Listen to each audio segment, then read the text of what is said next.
I was doing a movie at 16 with Flea, the bass player from the Chili Peppers, and he kept telling me about his friend Anthony Kiedis, who was in rehab, and I was sort of like, oh, that sounds kind of exciting. Like, I didn't really know how gnarly that really was. And then I met Anthony and we started dating, and then I just got swept up into sort of being with someone who was a drug addict, which was really intense. And I felt very like super whatever codependent style. Like I just like folded my life into just taking care of him very easily, which is sort of a character trait that I was like, this is not good.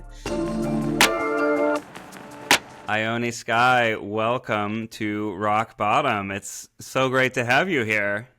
Thank you for having me here. So, Ione, you are a Hollywood icon. My producer, Rebecca, cannot stop talking about you. She's like, Ione Skye is a Gen X icon. That Say Anything is like my favorite movie growing up. You're the star of Say Anything. You've been in a ton of different movies and TV shows over the year. Your memoir, recently published, Say Everything, was a New York Times bestseller. And, I'm really excited to have you on Rock Bottom because there's a lot of, living in the public eye for so long and being achieving such a high degree of fame at such a young age. You were just 17 when that movie was released. I'm sure there's a lot to talk about. For me, one reason why I wanted to make this show was I navigated my own very public rock bottom in 2022 when the breakdown of my marriage and a workplace affair that I was a part of became national news and was on SNL and was just a really chaotic, crazy situation. I can only imagine that you have navigated similar tabloid type of interactions throughout your life, and I'd love to hear a little bit about it. Well, yeah, I'm just thinking that I did that to myself by putting out a memoir. You kind of like put it all out there, but you have control, I guess, over it. And I was sort of, I guess I was lucky because back then it wasn't as crazy. It was pre Paris Hilton, so it wasn't like not everything was recorded, and so I've publicly put myself out there a lot now, but Hmm. which is tricky because I wanted to protect people, and there haven't been many fallouts from it, but because I trusted myself to be like caring, but also still you're being, I'm writing about people's lives as well as my own. But yeah, back then I didn't have many huge like reveals really. It sort of came later, but that's kind of what made me want to write the book. Like people were sort of interested how could my mother let me date Anthony Kiedis from the Red Hot Chili Peppers, for example, when I was a teenager and he was, very edgy, into drugs, older, how could that Yeah. happen? What And for? then yeah. Why don't you walk through everyone listening, kind of the context around that, because it's a really interesting story, and I'm sure must have been pivotal in your life.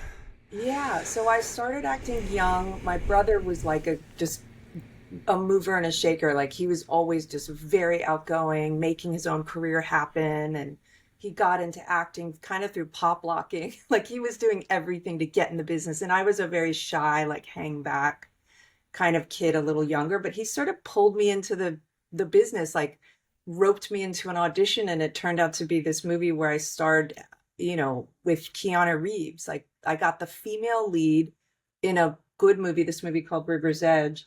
And then my career all of a sudden was going, which was really, I was very happy because it was good quality. I didn't have any nightmare like Nickelodeon. Is that the one that had all those nightmare stories or those kid teen stories where you're getting like, exploited or whatnot? I had really good experiences. 16 with Flea, the bass player from the Chili Peppers. I didn't know who they were. They were very new. They were just like big in LA.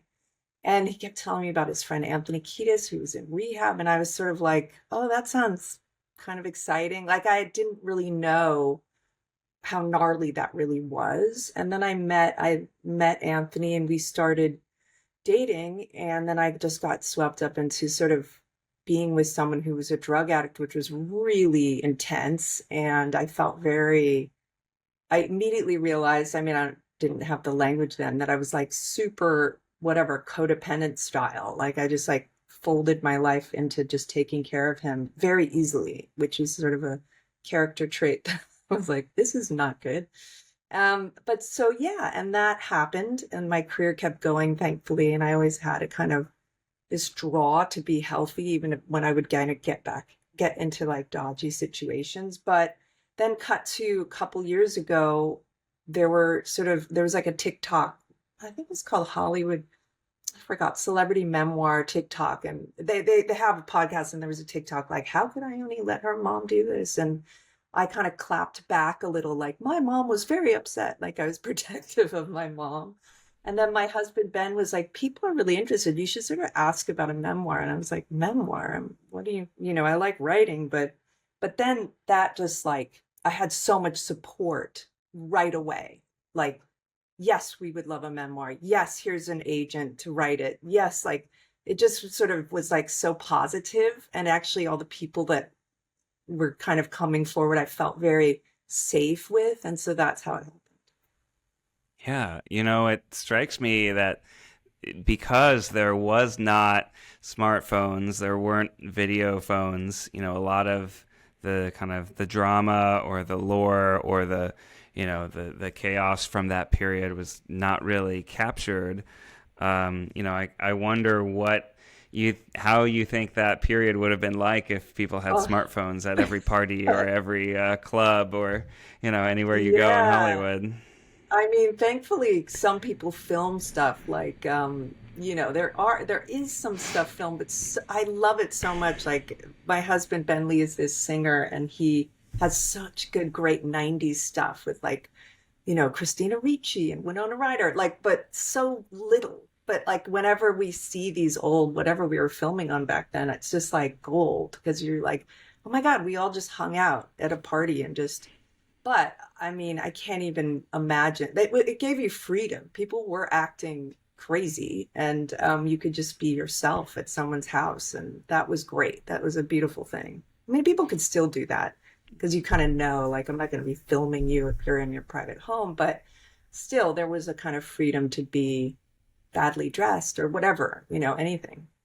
Yeah, I bet that helps encourage so much interest in a memoir from that time period because there isn't as much documentation or people following it in real Mhm. time. Yeah, I hope that people feel free to express themselves at houses, but then you have the TikTok houses and the hype houses where it's all like Yeah. the crazy party is almost like a set and you're there to be filmed. Yeah, I'm wondering, you know, in that early relationship with Anthony, which you've described as toxic in some of your other interviews, having that kind of codependent or chaotic type of relationship at such a young age, how do you think that affected, how you approach relationships as you grew older? Yeah, I mean, I do have to say there was like a lot of love, and also we had so many deep conversations, which is it's something that makes it confusing because I know for me, if you feel over your head with someone, you still think like, oh, I can handle this. Like for example, I was on Howard Stern a long time ago, and I was like, I'm gonna be the pretty girl who doesn't get, you know, um, sexualized or whatever. Like I just was like, I got this.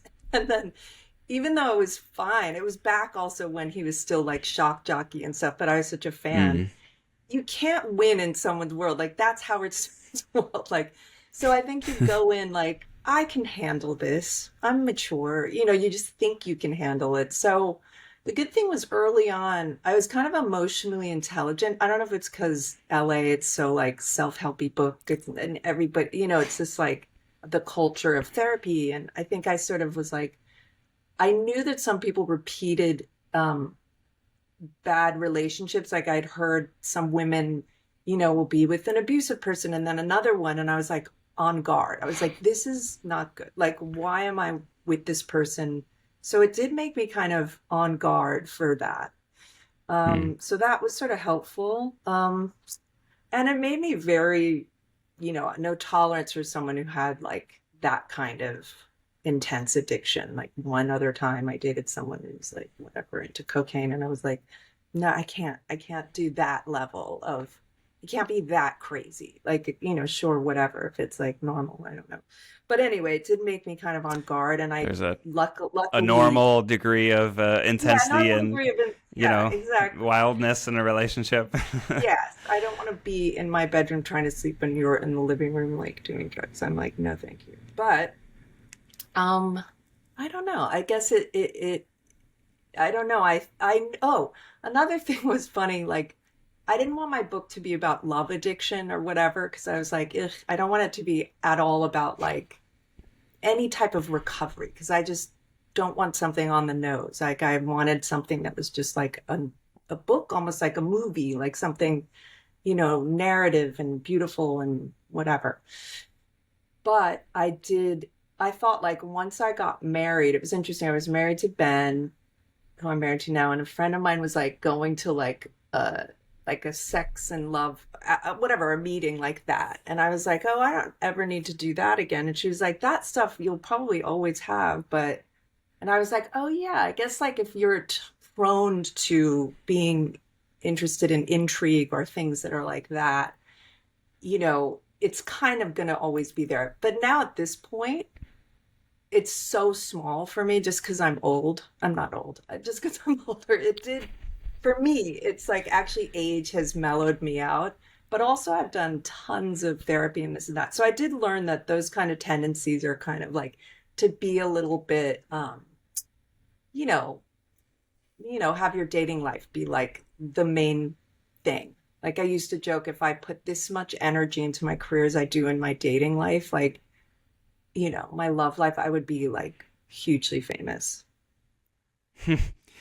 That is a funny observation. And I think something that a lot of uh, love addicts or addicts of any kind, probably observe at some point of like, man, I'm spending so much of mental Yeah. energy on this thing. Why, I, what if yeah. I just I, did literally anything else? yeah. Do you, or did you in that time identify as a love addict? I mean, mm, I guess well, I was on to myself for being someone who, yeah, like when women would be like, I'm taking a break. I'm being celibate or this and that. I was like, oh my God, that sounds hard. Like, whatever. Like, but I kind of Like you thought, couldn't even imagine the I idea of couldn't even, that. I was just like, I don't know. But I mean, I wasn't, yeah, I'm like such a romance monster, I guess. It's like for me, it's so romantic and stuff. So I think I always knew that, but I never really, until like right before my marriage, I just wasn't really, I don't know, ready to try something. I don't know, to believe that you could sort of have it all in so many words, like that Mm. I could be, I do love being married. So I was like, I could be the kind of wife that I wanted to be, and that I would be so happy with someone and have a healthy relationship and da da da da da, with a lot of work and all of that. But yeah, yeah, I was onto myself to simply have it simply put. Yeah, it seems like there was a self awareness there, even though if it wasn't like labeled or anything like that. I do find that that like brain dopamine connection of like meeting new people to be something that is really powerful for me as well, and it's definitely something that I've had to learn more about and to kind of be more mindful as when it comes to dating to like take things slower, Mhm. because I think I in a lot of my relationships have just kind of really rushed in very quickly, and many of them have been wonderful. But I think intensity and like feelings that grow very quickly is perhaps something that you and I share. Yeah, I think so. I mean, now I feel like it's like creativity. Like, so I try to remember maybe this is just like a creative, like I'm creative and I'm feeling inspired by them. And so now it's like, Hmm.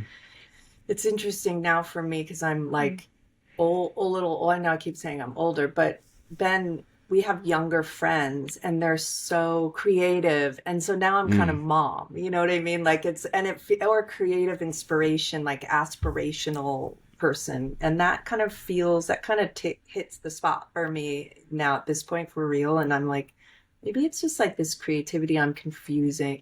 I would confuse for more. Anyway, it's also oh, interesting. interesting. Yeah. Like the connection with someone else who's creative, like inspires your own creativity, and then it's all kind of mixed together. Is that Yeah, kind of what because you're saying?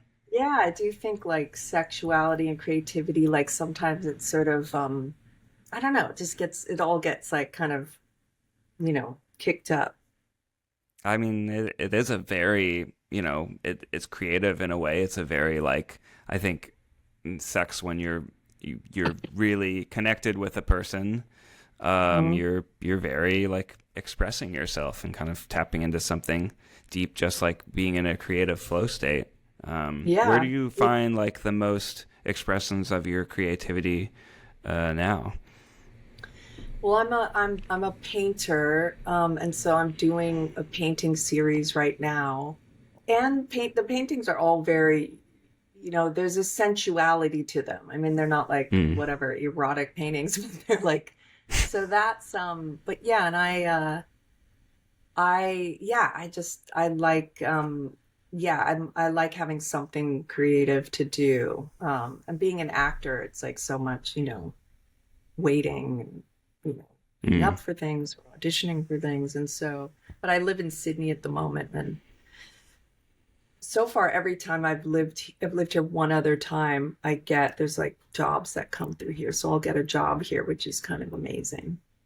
So I just did this movie called Anaconda where I played Jack Black's wife, and Paul Hmm. Rudd was in it, and Steve Zahn. I always want to call him Steve Zahn, but Zahn. It was like a dream job because it was like an hour flight from Sydney, and I was like, oh my God, I'm with all these comedians. It was Whoa, just so freaking fun. that So, sounds really cool. Is it uh, a remake of the old Anaconda movie? yeah, Like do you the remember, did you see that movie with Nicolas Cage that came out a couple years ago? Where he played himself. It's like that comedy where it's like on an island, and it's that type of meta comedy that hmm it's the same director. So it's kind of a meta comedy, but it's basically three friends who used to make movies together as teens, and they're all in a now cut to they're this age, and they're in a rut, and they decide to bring the team back together. And then Steve Zahn thinks he has the rights to Anaconda because he's like plays some idiot, and so they go into the jungle and make it, but they don't have the rights. But then of course it becomes this like jungle comedy. So it's one of those big kind of silly comedies that it's going to be fun, I think. I hope. Wow, I that mean, you sounds never really know, but funny. it's going to be really fun. I mean, it That was a sounds really great, funny. the cast, and yeah, it was really good. So yeah. Cool. Anyway, but that was fun. But then now it's been months and months since I've acted, but I'm painting, so that's good. Yeah, I've always thought the tough thing about acting is the loss of control. You're just kind of auditioning, and I guess that's the process, and you just wait for something. I would at one time I would say being a YouTuber, you had a lot more control. You have autonomy and kind of your own production. But maybe it's when you're putting things out on the internet, you don't have as much control as you think because it just takes on a life of its own, and people kind of uh, tell you what you are.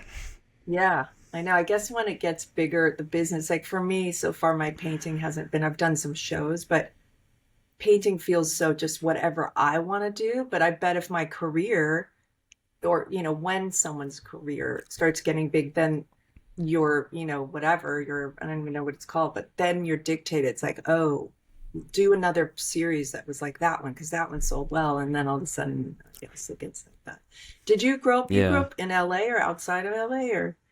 I grew up in Jacksonville, Florida. Oh, okay. I don't know why I So thought of you as Northeast Florida, yeah. But I've oh, lived in LA okay. for the last 12 years now, so Okay, definitely got feels like it. home. Yeah, yeah. I do find that interplay between like what public perception like says of you versus like what you're wanting to say, something that's a very interesting dynamic. I feel like you can relate to that. I mean, over the course of your career, there are times when you've tried to like change the way that people see you, or that you've been aware that people might perceive you in one way, but you're, consciously either disagreeing with it or trying to shift that perception. Yeah, I did want, let's see. Yeah, I think I wanted people to feel like they could trust me and that I'm reliable because I grew up kind of bohemian and I'm kind of spacey and flaky. I used to be very like flaky, so I have a real like whenever someone in my family is like sort of says I'm like not organized or something, I like freak out because Mm. I want a lot of in my memoirs me being drawn to like preppies or people who are like very ordered or because I'm looking for like a kind of like organization. But yeah, I love the point in history where like after maybe it was Arrested Development or 30 Rock or The Office, one of those shows where comedy could be kind of uh not like straight actors could do comedy all of a sudden. So that was nice to be known to be a little funny sometimes. That I love. And Yeah, it's kind of like that John Hamm era of yes, SNL cameos where it's like this super dramatic actor is suddenly like doing the funny stuff in every little like you know yes, yeah. cameo bit. Yeah, so I was like, that was really nice to be perceived. And with this book, like, I think I was such an ingenue, like, so young and just like pretty and just kind of soft and sweet.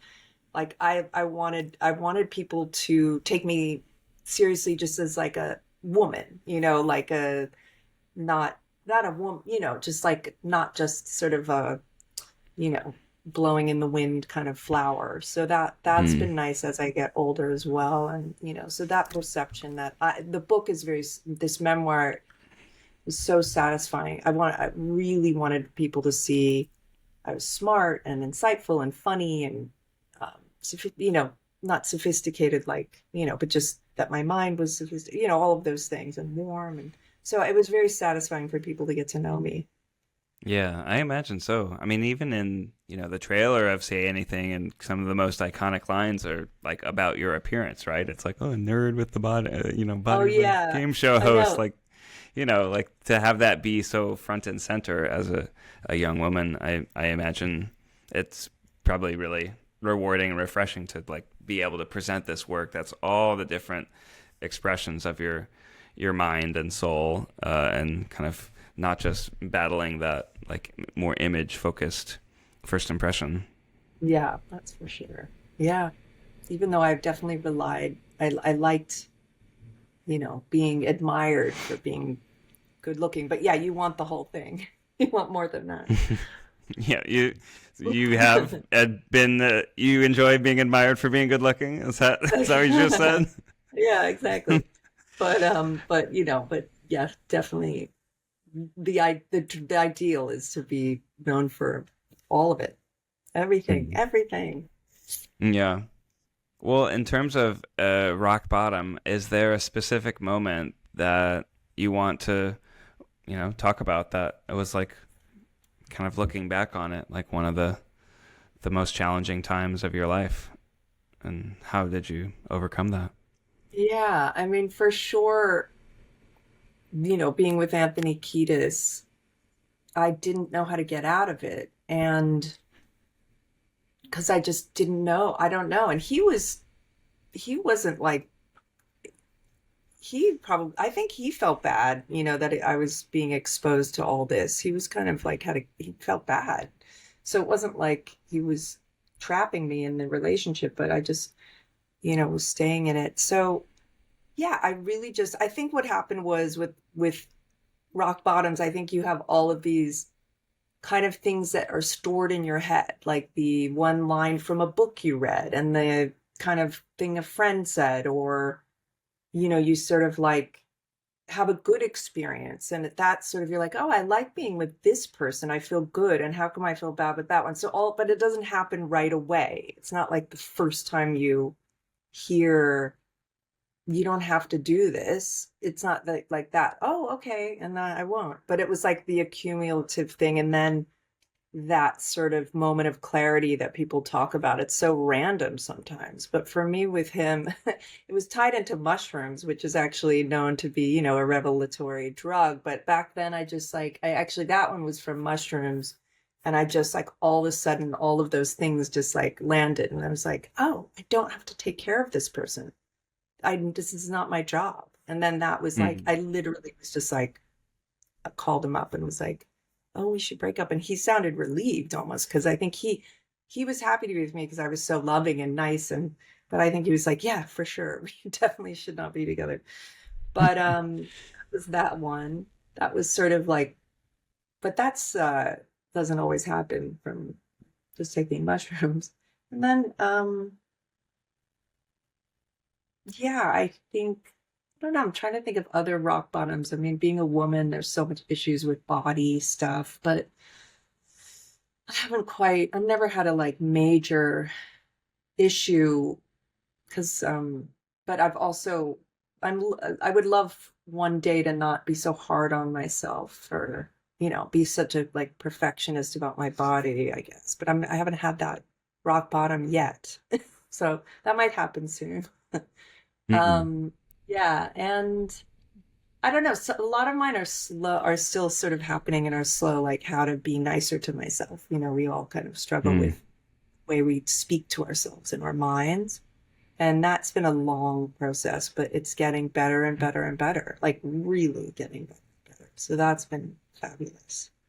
Yeah, it seems like both with self-talk and kind of your relationship to your body are kind of these like slow-moving, like kind of ongoing dynamics that, some days maybe are a little bit better, some days are a little bit worse.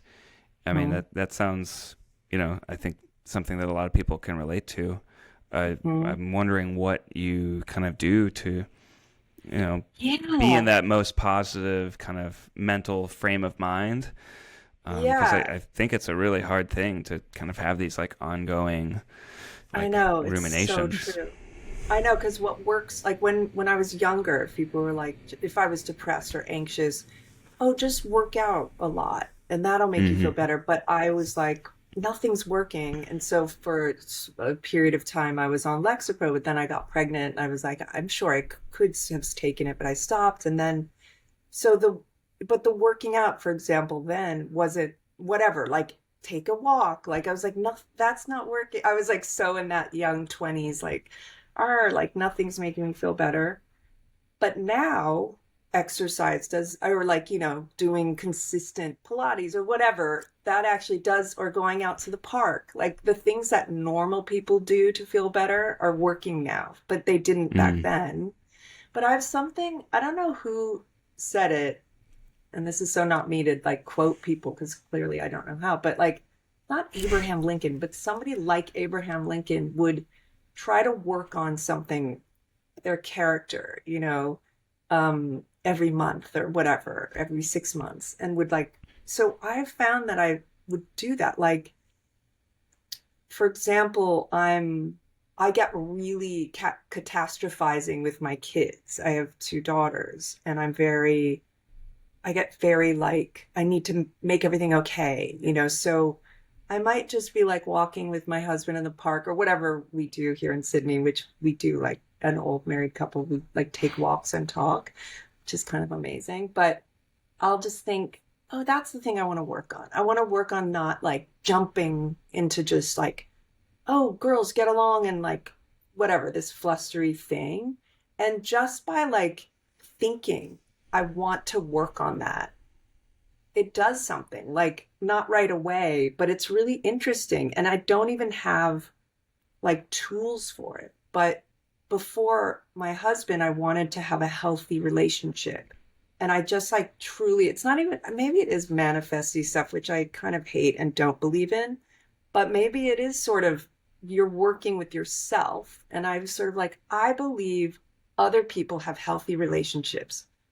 So therefore, maybe I can. So I'm going to work toward this. I don't know how, but then all of a sudden it just starts. So I guess my advice is just like to even just kind of just like think about like the thing that, well, I would think about what I want to work on, and it actually would help. Not 100%, but like, That I know does that feel sounds very so weird. manifesty. I know, It I feels know, very manifesty. You're I like, know, if I just I think know, about the way that I want to change, I know. then I It kind just of is, just start yeah, orienting my mind towards that. I guess. I, I, Maybe it I, is I can manifesting. relate I to don't that. know. Yeah, it's just like Do you write something. it It's down subtle. or to crystallize it, or is it really just kind of having the thought?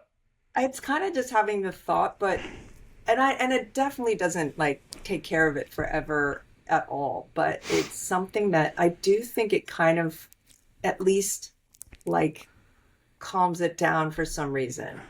And yeah, like before this book, Man, I was that's like, like, I yeah, feel like it's the opposite for me, that if I oh have some yeah, sort of thought, that's like the issue, is like some thought that keeps coming back of like, oh, I really should like, right, do this or do totally. that. Yeah, I know that's bad advice because it's like I can't even explain I mean, what it I don't even is. think it doesn't have to be advice. It It's like a just hope. It's is like a what it hope. is. Like, so if it Yeah, works for you, that's great.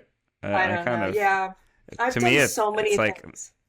the Have exact you ever? opposite seemingly. Oh, yeah. Well, so that's not a good one. But yeah, you know what's fun to Could be, do? it could be. I don't Okay. know. I don't A know. fun, yeah, I think there's so many things you can throw at stuff. Like I've had so many phases. Um, Even like dream analysis is kind of a fun phase, whether, I Oh, mean, I'm gonna wow. sound very whatever, but like Jungian dream analysis is kind of insightful. But I don't Tell me know. I more. mean, it's just like, Do you have any like, top tier dreams that you're like, are like, this one? I analyzed it. This is what it meant. oh Bam. yeah, I do. I have one dream. So there's this Jungian dream analysis man in LA who was this like handsome, maybe he was like Persian, Iranian. And me and my friend, we both had crushes on him, of course. And but anyway, it's you don't really believe the main thing when you wake up what you think it was about. It's usually, you know, not exactly about that. So anyway, I had a dream and I there was the ocean. I was standing on the beach and there was I fell into the sand at one point and I instead of going in the ocean and it felt so good and the sand was so warm and I fell and I was just so happy and I was like telling the dream and the professor or whatever because it was a group dream analysis thing was I was like that's so good basically like that side of me that can relax and feel so cozy and he was like why do you think that's good why didn't you go in the ocean why didn't you like you fell in the sand and so I was like oh my god that is so true I like dipping out of life like too much so I was like and I don't really do that much anymore but I hide out I take the easy road. I like in sometimes. So that was like an interesting thing because you flipped it and was like, oh yeah, that's actually I thought that was good, but really maybe your psyche is like, look at this. This might not be a great habit. So anyway, now I Wow. know I sort of figure out how to rest, but also I'm very about pushing myself. But I always have been too. But yeah, so that's an interesting thing where you what you think is and the classic is like you think you love someone or but it's like usually mostly dreams are not interpersonal usually. Usually it's all your mind and these characters. Once in a Hmm. while it might be about an issue with someone, but usually it's just all you. Anyway, it's fun. Hmm. I haven't done it in a while, but it could be kind of insightful. Anyway, if you have You know, time, I mean, Jesus, yeah, I'm not really big into dream analysis. I would like to that does sound fascinating as to, writing something down and then looking at it afterwards and having someone like, you know, help you give analyze you it. different things to think Yeah, about in regards to it. It sounds I fascinating. know. I mean, this time Um, in life, I'm just like, it's such a crazy time in the world. It's like feels indulgent, but maybe not. Maybe it's not indulgent. it's what you can do when you live in Australia. Exactly. Being an expat abroad. Oh gosh. I mean, they call it the lucky country, and now I'm just like, oh, I feel like it's a lucky country. But I also miss LA desperately, but it's been interesting and good too. You know, you were talking about like how dreams are not always interpersonal connections, and so the idea of like relationships came up again. And you know, I think with a lot of a lot of your life and the things that you've written about in the memoir are the different relationships. And I'd like you to walk me through a little bit about your first marriage to Adam Horovitz, the Beastie Boys member, Ad Rock. Hmm. You know, what did you kind of take away from that experience? What did you, because here, you know, you're talking about this first relationship as a young woman to Red Hot Chili Yeah, Peppers guy, and you're with right. Beastie Boys guy, like both Yeah, very creative, you know, very yes. big famous rock stars. Yeah, I mean, I You know, love musicians. Like my dad's a musician and my mom loves musicians. So it sort of seems like on both sides of my family, I got the mom who, loved a musician.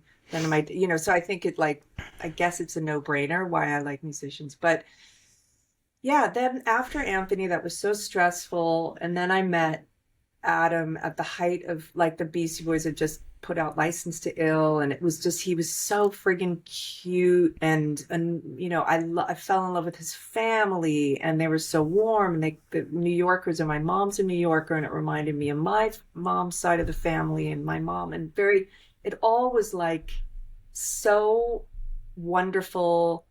It from just being with such exciting band and their whole group and to being in New York all of a sudden a lot, which I hadn't done. My mom was in LA at the time, so I just like fell in love with New York, and then it was just like heaven. And he is for musician, he's just like the sweetest, just quiet. It was just such a great group of people to be with, and I felt so loved. And but I was so very young. Like we fell in love when I was like 18, and then we got married when I was 21. Like I was so young, but I think I wanted to also we were both successful and famous, although I never really realized I was. But I think it was a great way to hide out from, the public eye in a way. Like we were each other's safety net, hmm. and we were protected in this scene. It was this just group, and we just rolled in a crew, and it was just we were all very creative and supportive. And so I just felt I could like leave my family and go into another family and be safe and be out a Hmm. young adult with this wonderful family. So that was incredible. um Sounds very warm and welcoming. I mean, oh yeah, no, you know, he's just the it seems best. sounds like a stark contrast to the tumult of your relationship Yes. with Anthony. Yes. I mean, Anthony was very loving, and like I loved his mom, and like for such like chauvinistic times in that band, like they literally had no girlfriends on tour for one of the tours. Like so obviously like a different generation of, and a different style of like that style of a band in a way, but they also were very like hippies inside and like did love women and the Chili Peppers. So it was kind of, but there was the other side that was gnarly. But with the Beastie Boys, it was just like, you know, yeah, the women were just equals and the whole thing, the way it should be and the way it is more now. But anyway, it was really amazing. But we had a lot of separation. And for me, I noticed the minute my partner was away, it's like my abandonment issues, I guess, would kick in. Even though intellectually I was like, I'm married, he worships me. Like Adam loved me, I loved him, we worshiped each other. We were totally codependent. I had it on lock, it was locked down. Like he was like super monogamous. Like I had nothing to worry about. But emotionally, I would start looking for like a partner, even so. Mm. I started like noticing that if I was on a film set, I'd be like having a crush, and then I'd be like, no, no, no, Mm. no, like stop. And then I'd see Adam again and be totally like, oh, I'm so happy. But I think it was the separation. And I hear that a lot with like actors, those couples. Like, I think, Right. yeah, Where you're just, on set for a movie for months at a time, or yeah. you're on tour And for months at a time. yes. And you just like, and that creativity thing, that weird world where it's like, so I think it's like pretty common. And then I met this like woman who was like a quintessential, beautiful, tomboyish lesbian.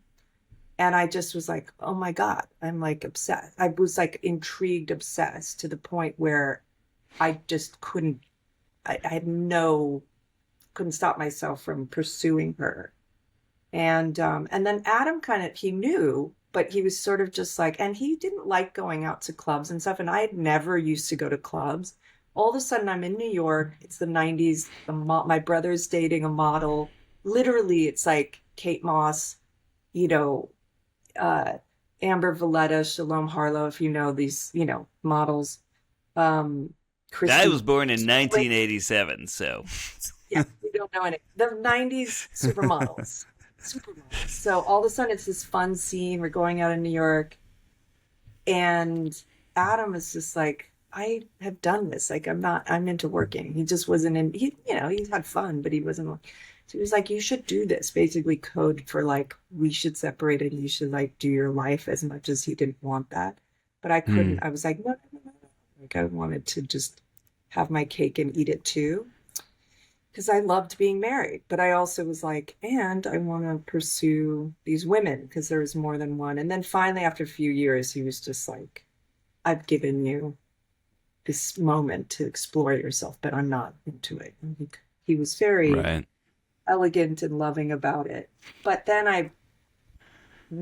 we like saw each other. We didn't have children, so it was like so much less complicated, but we hung out for like a whole year as friends. And then he was in a relationship that he's still in. And he was just like, we can't hang out, even though it wasn't romantic. And I was like, totally, I get it. And then I spent up until pretty recently feeling really bad and thinking I sort of messed something up and like Really? something of yeah, something about how good it was and how I think it was I sort of knew it wasn't about him, but it was about like these glory days of a feeling of being with somebody that was so loving and supportive. I projected a lot onto the good times in the marriage and you know, like a football player who had his glory years in high school or something. Hmm. I just couldn't let it go, even though, but luckily my husband, who knew him, and it's like it's same circle, which is kind of great. Ben was like, he knew it wasn't about Adam, but it was still, Ben had to tolerate me. Talk about dreams. I would have like a dream, like, if I could just get back to Adam. Like it was clear. I knew it wasn't about Wow. Adam. It was intense. So It partly was this like book getting was back to that kind of feeling of halcyon days and this sort of yes. sense of something good that you lost. Even though in this conversation you're talking about being physically separate and then attachment Yes. anxiety rising up and then kind of looking elsewhere. Yeah. And That's really the interesting nice that those feelings yeah, like persisted for so long. I know it was bizarre. I mean, one day my brother, who was best friends with Adam, said, "He's just a guy," and I was like, "It's just a guy." But luckily, I was able to completely fall in It's love a with my total husband. jag. I, no, but he Just a was like, guy. he's fine, he's great, but it's like he's not, but It I doesn't didn't. feel like that when it's such a meaningful part of your life, though. I mean, it's Yes. really hard to Yeah, loss. I'm kind not really of good with loss or something, I guess. yeah. Or like something goes and like I want everyone together. But yeah, so It that kind was of really intense. connects to those like addicty sort of like intense love emotions where it's like it's really hard to sort of be still and to say let something go. Yeah, and yeah, I really loved him. And it's funny, I don't think he held me in that way, although when we were together it was very more like people were like shocked when we separated because we were, you know, the ideal kind of cozy couple. But yeah. But now I'm happy because it did show me that I like a nice person because he was great, Mm. and Hmm. that I liked being married, and I liked, I don't know, there was like things that I saw what I did kind of like. It's And funny so you're I, describing it as like this sort of safe cocoon, even though it's like, yeah. oh, we were going to parties and it was like it's '90s supermodels and he's like a Well, famous, no, that's Beastie what I Boys, but was doing, but yeah, he was the safe you're like cocoon. this, Yeah. like the relationship is like this warm, like hug blanket of a cocoon, and that's Yeah. so wonderful. And it seems like you've now kind of found that in your current relationship. Yeah, I have. And yeah, so now I'm trying to just be like, grateful for what it was, the good, what it did kind of help me and protect me at a young age from whatever. I don't know. Not protect me, but it was great. So I'm trying to kind of like be happy for what it was instead of like, oh, I lost something. Mm. At the same time, were you like gaining an ability to explore your bisexuality and to kind of pursue different types of relationships? I mean, where did that journey evolve to? Yeah. Yeah, yeah. So I did that for a while. And LA was like a really fun time in LA for lesbians. It was like before the L Word, that TV show about lesbians. It was like that. I feel like some of the writers and stuff based it on our scene, maybe. But it Really? was, yeah, because some of the people in my scene like acted in the L Word, but it was really fun. It was like so safe, like being in a. I didn't have any like horrible experiences, thank God. But being in like a queer uh, club like even now, like we go to, Sydney is very gay friendly, and queer spaces, as you would say, just are so, they feel so good. They're like, I don't know, like there's a nice, it feels nice. And it felt very, all these women, just, it was great just being with these lesbians and stuff. And we were all very young. And so, yeah, I kind of went crazy for a few years in that, scene. But again, I'm such a romantic. Like, I'm not very good at, yeah, I would just like, every time I'm with someone, I have to think this might become something. I don't know why. I can't just like make it just, I mean, maybe sometimes, but so I'm a very like, I just always am thinking it's going to be like something big.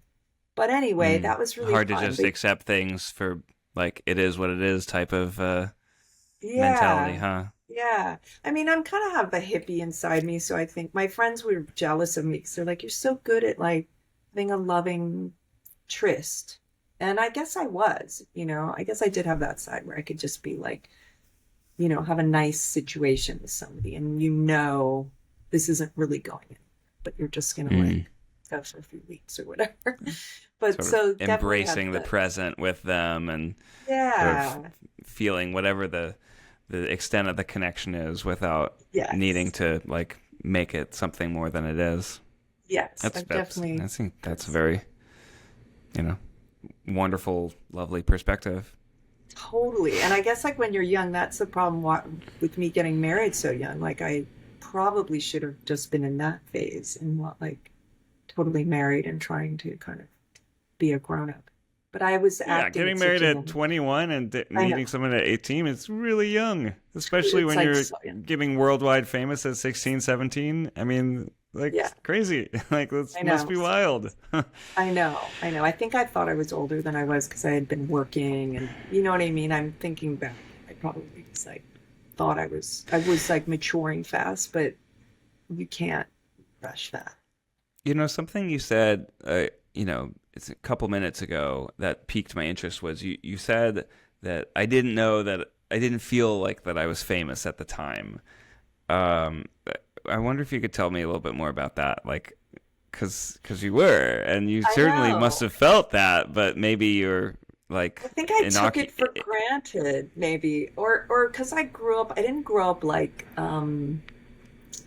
I mean, it wasn't like some Hollywood households, I suppose, like some, Mm, Hollywood royalty houses where, Jane Fonda, for example, I'm sure people were coming in and out of the house all the time. But we did have that kind of a little bit. Like there were famous people here and there, and I was in Hollywood.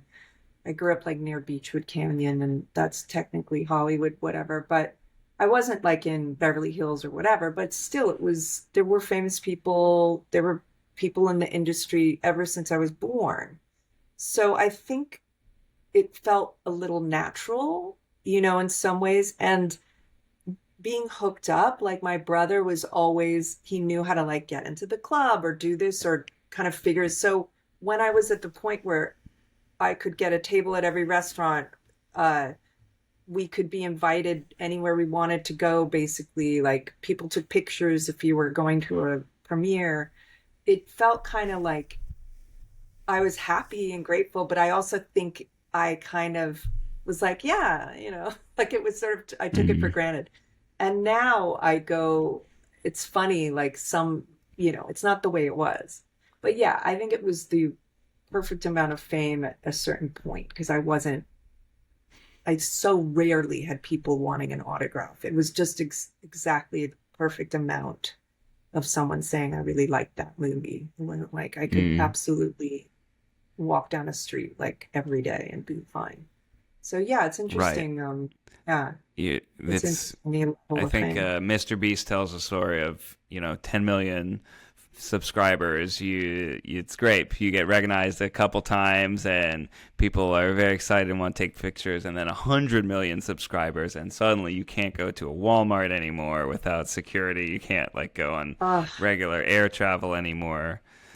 Yeah, Where there is kind of like an inflection point where you lose the ability to move through your ordinary life uh, without special considerations, which yeah, of course come with all these benefits, wealth, I guess. But yeah, it sounds like I guess you were famous to a great degree of realizing a lot of benefits and then taking them maybe for granted, but also just sort of accepting it as just that this is just how it is and this is great and this is the scene I'm in and being grateful at the time, but it seems like it didn't really sink in until later.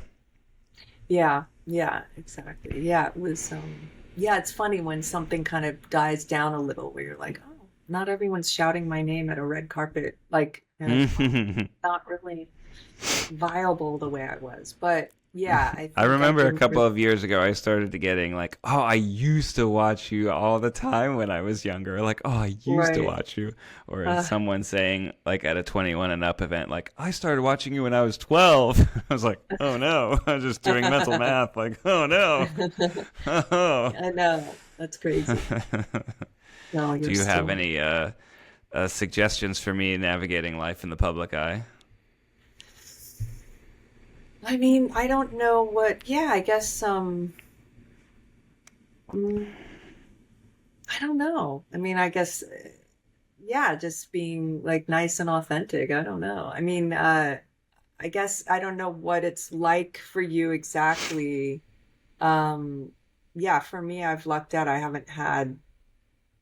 don't know. I haven't had that much kind of, I A think I big used to be old out fat of it. scandal? Yeah, and yeah, exactly. Yeah, I think doing what you're doing and just like, yeah, I think it's perfect what you're doing. I would just, whatever feels like good to you to do. And I don't know. I don't know. I think it seems like a good time for you to come out and, be yourself. Yeah, I mean, I'm just, living my life the way I'm living my life, and if people recognize me, and it is what it is. But in terms of the type of creative work I want to put out there, just kind of trying to follow my own voice and my own point of view, and hope that people resonate with it. And if they do, that's great. If not, that's fine too. Yeah. Yeah, I Um, think time so is very good. And of course, I mean, thankfully your, you know, scandal was hurtful, but it wasn't, uh, you know, like some people's that where they can never come back from, but yours is the kind you can. So that's good. Well, yeah, I mean, I think it was much more devastating to me personally than career-wise, although it Sure, certainly of was course, a of big, course. big I'm not interruption in my downplaying career. it, but I'm of course total. I mean interruption, but I mean, yeah. I just mean But there's hope, but of course, Most of the It's not nothing, but there's publicity hope. agents that I talk to, they're like, why didn't you come back last year? Like, you could have been. Right. You're I'm like, like, well, okay, I didn't feel like it. I wasn't ready. yeah, I don't yeah, wasn't sure I wanted to, but I mean, yeah, very yeah. I mean, take care of very yourself. I guess all this. Thankfully, there's so much like mental health talk or whatever that is. I mean, it's sort of like, but it's like, yeah, just like taking care of yourself and others and all of that. But it's good to live. yeah. Yeah, I mean, I think as you get older, you learn more things about yourself and every relationship that you have. It seems like uh, every relationship that you have has kind of changed you in different ways and helped you grow and helped you learn more about yourself. And I think the same for me and same for, I'm sure, everyone listening out there. I love to wrap up by a final question that we always say out to all the guests, which is, what's something that you would tell your younger self? Oh, yeah, I would say sort of acknowledge the stuff you're doing that is actually pretty brave and incredible. Like I did to a certain extent, but I didn't really applaud myself as much as I could have. I focus on, like a lot of us, just where I felt I was going wrong or, oh, I wished I could be, like that actor. I wish I could be. So just really seeing how I look back at my life and I'm amazed at what I've done with what I had in some ways. Like I didn't have a lot of support academically and I didn't, I just pulled a rabbit out of a hat and I'm just so grateful that I had that. But I wished I had like sort of stopped and like acknowledged my quote unquote wins, whether they're Mhm. inside or outside. Yeah, I didn't really celebrate myself as much as I think I could. So that I would have like said, just take a second and just be like, wow, you're really doing well. You're doing great. Mm. That kind of thing I would have liked to have done for myself. You, you'd be momming your younger self. Doing Yes, great, yes, sweetie. exactly. Well, yes, momming my younger self. Yeah. Too cool, cool. Yeah, I mean, I think that's sort of slowing down and being grateful for the present is a wonderful point of view and very hard to do when you're in your Oh, 20s and everything's go go go and yeah, you've had some sort of something take off in your life, whether it's a relationship or career or moving to a new city. Like you're just you're just going, yeah, going. yeah, for sure. Yeah. Stop to take a breath. Yeah. Hmm. Well, Ione, thank you so much for joining the show. It was lovely chatting with you. Where can people find you? Where can people find your memoir? Once again, that is Say Everything. You can find it everywhere, I'm sure. But yeah, anything you'd like Yeah, to tell people about? yeah, the memoir is everywhere and the audiobook is really, I mean, everywhere you whatever buy books and the audiobook people really like as well. Um, Instagram I've got, which is I think it's Ione Skye 1, I believe. And this I think it's the same for TikTok. And I have a podcast with my husband called Weirder Together, which is sort of a production company as well. We put out music and stuff too. Mm. Yeah, so Weirder Together is sweet, good, funny, and that's it. And Oh, just yeah, if you want to look follow forward me. to Anaconda as well. Oh yes, Anaconda Christmas. It's going to be a Okay. big release, Christmas Day release. So go to the movies to see that Amazing. fun film. And that's where you will find me. Awesome. Well, Ione, thank you so much and lovely to Nice meet to you. talk to you. Yeah, nice to meet you too.